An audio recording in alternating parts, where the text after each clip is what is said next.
बाबा जी की प्यारी साध संगत जी को प्यार भरी राधा स्वामी जी। संगत जी, आज मैं आपको एक साखी सुनाने जा रहा हूं जो हमें एक बहुत ही बड़ी सीख देने वाली है। अक्सर हम किसी बड़ी मुसीबत आने पर घबरा जाते हैं और हमारा विश्वास डगमगाने लगता है। उस समय हम यह भूल जाते हैं कि हमारी संभाल करने वाला हमारे सद्गुरु है। इस साखी में हम जानेंगे कि जब पूर्ण सद्गुरु पर हमारा सच्चा और अटूट विश्वास होता है और जब हम मालिक के साथ जुड़ जाते हैं तो हमारी जिंदगी में क्या क्या चमत्कार होते हैं। यह घटना प्राचीन काल की है। उस समय एक राजा था जो बहुत धार्मिक था। उसकी पत्नी भी धार्मिक विचारों वाली थी, लेकिन उनकी कोई संतान नहीं थी। उन्होंने कई पूजा पाठ, यज्ञ और हवन करवाए। जिसने जैसा उपाय बताया उन्होंने वह सब किया, लेकिन फिर भी उन्हें संतान नहीं मिली। राजा रानी की उम्र बढ़ती जा रही थी, लेकिन गद्दी का कोई वारिस नहीं था। एक दिन एक तांत्रिक ने राजा से कहा कि किसी बच्चे की बलि दी जाए तो आपके घर में पुत्र अवश्य पैदा होगा। राजा बड़ा धार्मिक था और उसे क्रोध आ गया। उसने कहा, किसी बच्चे की बलि अपने बच्चे के लिए देना सवाल ही नहीं उठता। इस पाप का बोझ कौन उठाएगा? राजा ने साफ मना कर दिया। राजा के सारे मंत्री उसे समझाने लगे कि अगर अपने लिए नहीं तो राज्य की गद्दी के वारिस के लिए यह करना पड़ेगा। राजा ने फिर भी मना कर दिया और कहा, नहीं, इतना बड़ा पाप तो मैं कभी सोच भी नहीं सकता। जिस माता पिता के बच्चे की बलि दी जाएगी उनकी बद्दुआ में नहीं लूंगा। फिर मंत्रियों ने सुझाव दिया कि राज्य में घोषणा करवा दी जाए कि जो भी अपने बच्चे को बलि के लिए देगा उसे सोने के सिक्के और मुंह मांगा इनाम दिया जाएगा। इससे राजा पर कोई पाप नहीं पड़ेगा। मंत्रियों के जोर देने पर राजा ने मन मारकर यह सोचते हुए हामी भर दी कि कौन माता पिता अपने बच्चे की बलि देंगे। लेकिन संगत जी, उसी राज्य में एक परिवार था जिसके 7 बच्चे थे और वह परिवार बहुत गरीब था। उनके 6 बच्चे खेत में काम करते थे, लेकिन सबसे छोटा बच्चा मेहनत कम और सद्गुरु का सिमरन ज्यादा करता था। वह अक्सर सिमरन में बैठ जाता था। माता पिता ने सोचा कि बाकी बच्चे तो मेहनती हैं, लेकिन सबसे छोटा काम में कम और सिमरन में ज्यादा समय बिताता है। उन्होंने सोचा, क्यों ना इसे राजा को बलि के लिए दे दिया जाए। इससे हमारी गरीबी भी दूर हो जाएगी और हमारे पास 6 और बेटे हैं। यह सोचकर पिता छोटे से बालक को लेकर चल पड़ा। रास्ते में छोटा बालक अपने पिता से पूछता है, पिताजी, हम कहां जा रहे हैं? पिता ने कहा, तेरी बलि देने जा रहे हैं। बच्चा फिर पूछता है, बलि क्या होती है? पिता ने जवाब दिया, तेरा सिर कलम कर दिया जाएगा और इसके बदले राजा हमें बहुत सारा धन देगा। यह सुनकर बालक हैरान हो गया और अपने पिता को हैरानी भरी नजरों से देखा, लेकिन चुपचाप चलता रहा और कुछ नहीं बोला। जब पिता अपने छोटे बालक का हाथ पकड़कर राजा के सामने पहुंचा तो राजा ने उस मासूम बच्चे को देखा और सोच में पड़ गया। इतना प्यारा और छोटा बच्चा जिसकी खेलने की उम्र है, उसे देख राजा का मन भर आया। आंखों से आंसू छिपाते हुए राजा ने पूछा, क्या तेरे पिता तुझे तेरी मर्जी से यहां लाए हैं? तुझे पता है ना क्यों लाए हैं? बच्चा बोला, हां, मुझे पता है, मेरी बलि देने के लिए। मैं यहां अपनी मर्जी से आया हूं।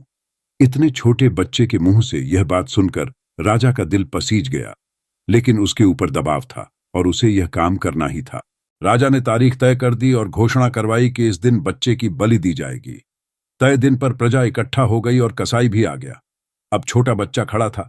राजा की आंखों में आंसू थे और रानी भी घबराई हुई थी, लेकिन और कोई चारा नहीं था। आखिर में जब समय आया तो राजा ने बालक से कहा, बेटा, कोई आखिरी ख्वाहिश है तो बता। संगत जी, अब वह बालक उदास खड़ा था और कहने लगा, हां, एक ख्वाहिश है, मैं थोड़ी देर खेलना चाहता हूं। राजा ने कहा, ठीक है, खेल लो। फिर उस बालक ने वहां पड़ी हुई मिट्टी इकट्ठी की और खेलने लगा। उसने काफी मिट्टी इकट्ठी करके गुड़ियां बना दी और फिर एक गुड़िया के सामने खड़ा होकर कुछ बोलने लगा। इसके बाद उसने उस गुड़िया को पैर मार दिया। अब वह दूसरी गुड़िया के सामने खड़ा हुआ, उससे भी कुछ बातें की और फिर पैर मार दिया। फिर वह तीसरी गुड़िया के पास गया, वहां पर भी खड़ा होकर उसे भी पैर मार दिया। अब चौथी के पास जाकर खड़ा हो गया और घुटनों के बल गिर पड़ा। वह कुछ बोला, लेकिन उसने पैर नहीं मारा। अब वह बालक तीनों गुड़ियों को गिरा देता है, लेकिन चौथी गुड़िया के आगे घुटनों के बल बैठ जाता है। सभी लोग यह दृश्य देख रहे थे और हैरान हो रहे थे कि यह कौन सा खेल है। थोड़ी देर बाद वह बालक उठता है और राजा से कहता है, राजा, अब आप अपना काम कर लो, मेरी बलि दे दो। राजा की आंखों में आंसू थे। राजा बालक से पूछता है, बेटा, यह जो खेल था, यह कौन सा खेल था? मुझे जानना है कि तूने 3 गुड़ियों को लात मारकर गिरा दिया, लेकिन चौथी को नहीं गिराया। वह बालक कहता है, राजन, आपको इससे क्या लेना है? मेरे ख्याल से आप अपना काम कीजिए। राजा कहता है, लेकिन मुझे यह तो बताओ कि यह खेल क्या था, मैं जानना चाहता हूं। छोटा सा बालक, जिसे बहुत ज्ञान था और जिसे घर वालों ने निकम्मा कहकर कुछ पैसे के लिए उसकी बलि देना ही उचित समझा, वह ज्ञानी बालक कहता है, हर इंसान के जीवन में 4 आश्रय होते हैं। मेरे जीवन के भी 4 आश्रय थे। पहला आश्रय मेरे माता पिता थे। पहली मिट्टी की गुड़िया मैंने उनके नाम की बनाई और उनके आगे खड़े होकर कहा कि मुझे बचा लो, मेरी बलि होने जा रही है, मेरा गला कटने जा रहा है, मेरी रक्षा करो।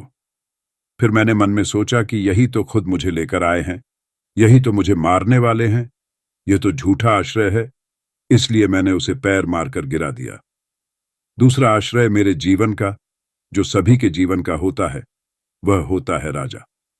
दूसरी गुड़िया मैंने आपके नाम की बनाई थी, क्योंकि राजा का काम होता है प्रजा की रक्षा करना। मैंने उस गुड़िया से कहा, मेरी रक्षा करो। फिर मुझे समझ में आया कि राजा के हुक्म पर ही तो मेरी बलि दी जा रही है। अगर रक्षक ही भक्षक बन जाए तो कौन बचाएगा? इसीलिए दूसरी गुड़िया मैंने पैर मारकर गिरा दी। अब तीसरी गुड़िया मैंने बनाई प्रजा के नाम की। जो प्रजा होती है अपने साथियों की रक्षा करती है, मिलजुल कर रहती है। परंतु यहां तो प्रजा मेरी गर्दन काटने का तमाशा देख रही है। एक भी इंसान इस सब में से इस बलि को रोकने नहीं आया। सब तमाशा देखने के लिए आए थे। इसीलिए मैंने इस गुड़िया को भी पैर मारकर गिरा दिया। परिवार, राजा और प्रजा मेरे कोई काम नहीं आए, लेकिन आखिरी गुड़िया मेरे सद्गुरु की थी, जिसका नाम मैं जपता हूं।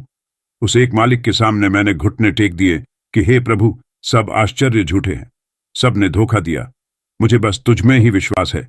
एक तू ही है जो मेरी रक्षा कर सकता है, और इसीलिए मैंने उस गुड़िया को पैर नहीं मारा। मुझे उस पर ऐसा विश्वास है कि वह चाहे तो कुछ भी हो सकता है। राजा यह बात सुनकर जोर जोर से रोने लगा। एक छोटे से बच्चे ने इतना ज्ञान सुनकर वह हैरान हो गया। राजा तो रक्षक होता है, वही भक्षक बन गया।